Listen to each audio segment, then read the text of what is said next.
जिंदगी एक रंगमंच है और हम सब उसमें किरदार हैं, मगर मैं अपना किरदार खुद लिखूंगी। वाह चुटकी, सच में तू तो हमेशा ही कमाल करती है। सही कहा तूने राहुल। नेहा यार, तेरे बिना तो हमारा नाटक अधूरा है। तू जो करती है ना, वो और कोई नहीं कर सकता। यूं ही नहीं, पूरा कॉलेज तेरा फैन है। ओफो, बस भी करो तुम दोनों को पता है ना, मुझे अपनी तारीफ सुनना पसंद नहीं है। ये कहानी है नेहा की, जो मुंबई के कॉलेज में पढ़ती थी। पढ़ाई के साथ नेहा कॉलेज के नाटकों में भी भाग लेती। कॉलेज के फर्स्ट ईयर में ऐसा नाटक करने वाली नेहा अब सच में एक बड़ी अभिनेत्री बनना चाहती थी। उसके अभिनय में सच्चाई थी, दर्द था, हंसी थी और सबसे बड़ी बात, उसमें जुनून था। इसीलिए उसके कॉलेज में हर कोई उसका फैन था और जल्द ही पूरी दुनिया उसकी फैन बनने वाली थी। अरे चुटकी, सुना है कास्टिंग डायरेक्टर कॉलेज आया है, कॉलेज ड्रामा देखने वाला है। सच में? कौन है वो? नाम तो कुछ शेखर वर्मा है। सुना है नई फिल्म के लिए नए चेहरे ढूंढ रहे हैं। ये तो मेरे लिए एक मौका हो सकता है। मैं इस बार कुछ ऐसा करूंगी कि कोई भूल ना पाए। उस दिन के बाद से नेहा दिन रात मेहनत करने लगी। उसकी रिहर्सल सुबह सूरज से पहले शुरू होती और चांद के साथ खत्म होती। उसका कमरा संवादों की गूंज से भर गया था। तू मेरा ही हिस्सा है, मेरा ही लहू है, तुझे कैसे भूल जाऊं? हर रोज तेरा चेहरा मेरी आंखों के आगे घूमता है। मैं जिंदा हूं क्योंकि तुझे ढूंढा है। वाह, क्या बात है, तुमने तो कमाल कर दिया। मैं अपनी नई फिल्म के लिए ऐसी ही किसी किरदार को ढूंढ रहा था और मैं ये गर्व से कह सकता हूँ कि वो तुम हो। सच में? Thank you sir, thank you so much. आखिरकार नेहा ने जो सोचा था उसने कर दिखाया। वो ऑडिशन में सिलेक्ट हो चुकी थी। लेकिन वो कहते हैं ना, कभी कभी हम जो सोचते हैं उससे बिल्कुल उल्टा हो जाता है। ऐसा कुछ नेहा के साथ भी हुआ।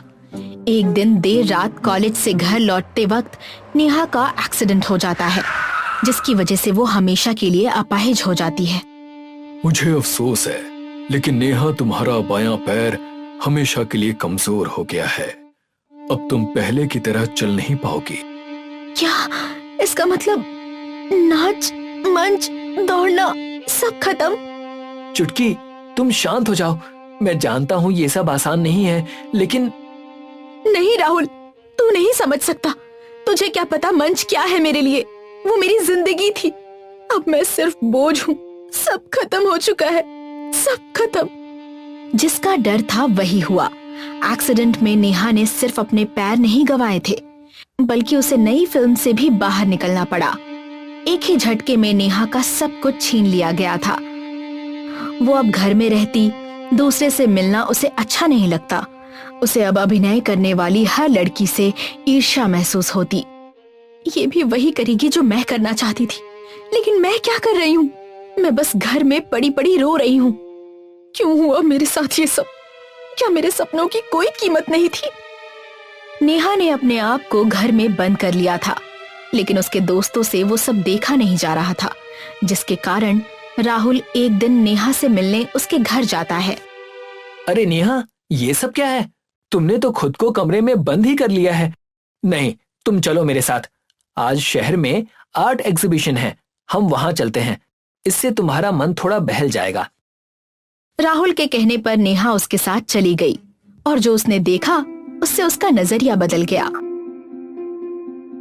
नेहा व्हील चेयर में बेमन से चारों ओर देख रही है। एक कोना जहां लोग जमा है, राहुल उसे वहां ले जाता है। इतनी भीड़ किस बात की है? एक चित्रकार हैं, बहुत खास। उनके चित्र सबको झकझोर देते हैं। अच्छा। राहुल की बात सुनकर नेहा उसके साथ उस भीड़ से आगे चली जाती है। वो चित्रकार चित्र बना रहा था और चित्र बनता देख नेहा चौंक जाती है। ये अपने पैरों से पेंट कर रहा है। हाँ, उसके दोनों हाथ एक दुर्घटना में कट गए थे, लेकिन देख, उसने हार नहीं मानी और तू एक एक्सीडेंट से ही हार गई। सच कहूं तो मेरी दोस्त चुटकी ऐसी तो बिल्कुल नहीं थी। सही कहा तूने राहुल। मैं पागल हूँ जो मैं अपने पैर की वजह से रो रही हूँ। एक्सीडेंट ने मुझसे मेरा पैर छीना है, मेरी कला तो नहीं छीनी, तो मैं क्यों रोती बैठूं? नहीं, अब बहुत हुआ। मैं फिर से अपने सपने पूरे करूंगी, ये तय रहा। प्रदर्शनी से लौटने के बाद नेहा की जिंदगी जैसे एक पल में बदल गई। नेहा ने पहली बार खुद की तकलीफ को एक नई नजर से देखा था। मैं मंच पर नहीं लौट सकी तो क्या हुआ, मैं किसी और के सपनों को मंच दे सकती हूँ। राहुल, मैं सोच चुकी हूँ, मैं अपनी एक्टिंग की दुनिया से फिर जुड़ना चाहती हूँ, लेकिन इस बार थोड़े अलग तरीके से। मतलब तू फिर से ऑडिशन देने जा रही है? नहीं, अब मैं दूसरों को मंच पर लाना चाहती हूँ। मैं एक अभिनय कार्यशाला शुरू करूंगी जहाँ मैं लोगों को अभिनय सिखाऊंगी, और मेरी पहली बैच होगी अपने कॉलेज का थिएटर ग्रुप, यानी तू और हमारे दोस्त। यार तू तो कमाल है, मैं तो इसमें तुम्हारा पूरा साथ दूंगा और अपना ग्रुप भी। नेहा और राहुल ने मिलकर एक छोटा सा हॉल किराए पर ले लिया। वहीं से शुरू हुई नेहा अभिनयशाला। अभिनय का मतलब सिर्फ संवाद बोलना नहीं होता, वो एक एहसास है। आप जब मंच पर खड़े होते हैं तो आप सिर्फ खुद को नहीं, उस किरदार को जीते हैं। लेकिन किरदार जीने के लिए डर तो नहीं होना चाहिए ना। मुझे तो मंच पर चढ़ते ही चक्कर आने लगते हैं, इसलिए मैं बैक स्टेज करती हूँ। लेकिन अगर तू ऐसा ही सोचती रहेगी तो कभी बड़ी अभिनेत्री नहीं बन पाएगी। देख, मैं जानती हूँ कि तेरा सपना क्या है, और अगर तुझे वो पूरा करना है तो तुझे किरदार को जीना सीखना होगा, और उसमें मैं तेरी मदद करूंगी। भाई वाह, नेहा की अभिनयशाला बड़े अच्छे से चलने लगी थी।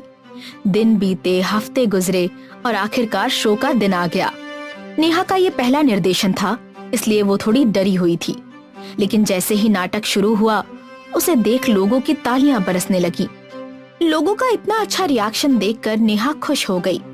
आखिरकार नाटक का अंत हुआ और सबने नेहा के लिए खड़े होकर तालियां बजाईं, और नेहा मंच पर आकर अपने मन की बात कहती है। मैं कभी सोचती थी कि मेरा मंच मुझसे छिन गया, लेकिन आज समझ आया कि मंच सिर्फ रोशनी नहीं, वो विश्वास होता है।